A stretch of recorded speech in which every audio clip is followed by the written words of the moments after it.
Assalamualaikum warahmatullahi wabarakatuh. Hai teman-teman, kami membuat video ini sebagai pemenuhan tugas mata kuliah psikologi abnormal. Kami di sini akan menjelaskan materi mengenai gangguan psikologi, yaitu eating disorder. Sebelum kami menjelaskan terkait materi tersebut, saya akan memperkenalkan nama anggota kelompok kami terlebih dahulu. Katanya tak kenal maka tak sayang, ayo. Oke, langsung saja. Saya akan memperkenalkan. Yang pertama ada Mudewi Zumrotul, NIM 2019 1023 0311 368. Yang kedua ada Intan Koirul Nisa, NIM 2019 1023 0311 374. Dan yang ketiga ada saya sendiri, Afrizal Tirta Harli Pratama, NIM 2019 1023 0311 410. Kami adalah mahasiswa psikologi Universitas Muhammadiyah Malang, kelas H angkatan 2019. Nah, tanpa basa-basi, langsung saja yuk masuk ke pembahasan eating disorder. Dalam materi kali ini, kami akan menjelaskan mulai dari definisi jenis-jenis gangguan, faktor penyebab gangguan, kriteria gangguan, dan dampak dari gangguan. Yang pertama, ada definisi dari eating disorder. Eating disorder atau gangguan makan adalah perilaku abnormal terhadap makanan yang mengakibatkan seseorang mengubah kebiasaan dan perilaku makannya. Gangguan makan dapat juga digambarkan sebagai penyakit yang ditandai kebiasaan makan yang tidak teratur dan kecemasan berlebih terhadap berat badan atau bentuk tubuh. Perilaku ini bisa menjadi kondisi serius yang menimbulkan dampak negatif. Hal ini dapat mencakup kurang makan atau berlebihan makan yang berakibat gangguan kesehatan, baik secara fisik maupun psikis. Gangguan psikis yang timbul terkait dengan emosi dan kemampuan seseorang dalam berbagai aspek kehidupan yang penting.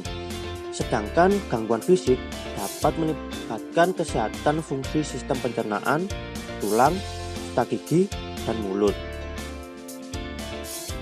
Selanjutnya ada jenis-jenis dari eating disorder. Yang pertama ada bumilia nervosa. Bumilia nervosa merupakan gangguan makan yang membuat penderitanya ingin segera membuang makanan yang dikonsumsinya dengan cara yang tidak sehat, antara lain dengan memuntahkan kembali makanan yang telah dimakan dan menggunakan obat pencahar atau obat yang membuang cairan tubuh. Yang kedua ada anoreksia nervosa. Gangguan ini membuat penderitanya membatasi asupan makannya karena merasa berat badannya berlebihan. Meskipun pada kenyataannya tubuhnya sudah ramping atau justru terlalu kurus. Penderita anoreksia nervosa juga akan menimbang berat badannya secara berulang-ulang. Yang ketiga ada gangguan makan berlebihan. Makan dengan cepat dan dalam porsi sangat banyak meskipun tidak lapar. Makan dengan berlebihan membuat penderita sering kehilangan kendali diri saat makan. Akibatnya, penderita gangguan ini akan memiliki berat badan berlebih atau obesitas. Nah, selanjutnya ada faktor-faktor penyebab dari eating disorder. Gangguan makan bisa terjadi karena banyak hal, antara lain yang pertama ada dari tekanan masyarakat. Kesuksesan dan nilai seseorang sering disalahartikan dengan tubuh yang ramping. Tekanan kelompok dan pandangan orang di media tersebut dapat memicu keinginan untuk berusaha keras memiliki tubuh ramping. Yang kedua, beberapa orang memiliki gen yang dapat memicu perkembangan gangguan makan. Seseorang yang memiliki orang tua atau saudara kandung yang mengidap gangguan makan cenderung beresiko mengalaminya juga. Yang ketiga, ada masalah emosi dan psikologi. Pengidap gangguan makan biasanya memiliki masalah emosi dan psikologi yang memicu mereka mengalami kondisi ini. Pengidap mungkin memiliki kepercayaan diri yang rendah, perfeksionis, sikap impulsif, atau hubungan yang terganggu dengan anggota keluarga atau teman. Berikut beberapa kriteria gangguan dari bulimia nervosa, anoreksia nervosa, dan gangguan makan berlebihan. Kriteria gangguan bulimia nervosa yakni peradangan pada tenggorokan, membengkaknya kelenjar ludah pada leher dan rahang, dehidrasi parah karena kekurangan cairan, gangguan pencernaan seperti penyakit refluks asam lambung atau irritable bowel syndrome, gigi sensitif dan rusak, dan yang terakhir yakni gangguan elektrolit.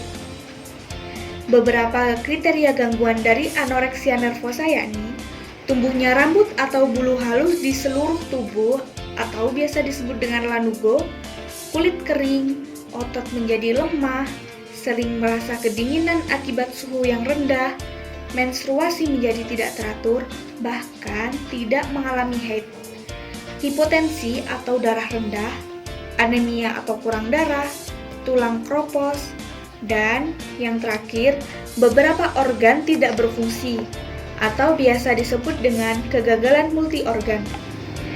Beberapa kriteria gangguan dari makan berlebihan yakni mengkonsumsi makan dalam jumlah yang sangat banyak, makan dengan sangat cepat, tetap makan saat perut sudah kenyang, dan yang terakhir yakni bersembunyi saat makan karena malu bila terlihat orang. Berikut beberapa dampak dari gangguan tersebut, yakni pertumbuhan terhambat. Yang kedua, gangguan mental seperti depresi, kecemasan, bahkan sampai muncul keinginan bunuh diri. Yang ketiga, penurunan prestasi di sekolah atau kualitas kerja. Yang keempat, terganggunya hubungan sosial. Dan yang terakhir, gangguan fungsi organ tubuh. Itu tadi teman-teman sedikit penjelasan dari kami mengenai materi eating disorder. Kalian pasti sudah lebih paham kan tentang materi yang kami jelaskan? Semoga penjelasan dari kami bisa bermanfaat dan bisa menambah pengetahuan mengenai materi yang kami sampaikan. Jika ada kata-kata yang kurang pas dan penjelasan yang kurang jelas, kami mohon maaf yang sebesar-besarnya. Sekian dari kami dan terima kasih. Saya tutup. Wassalamualaikum warahmatullahi wabarakatuh.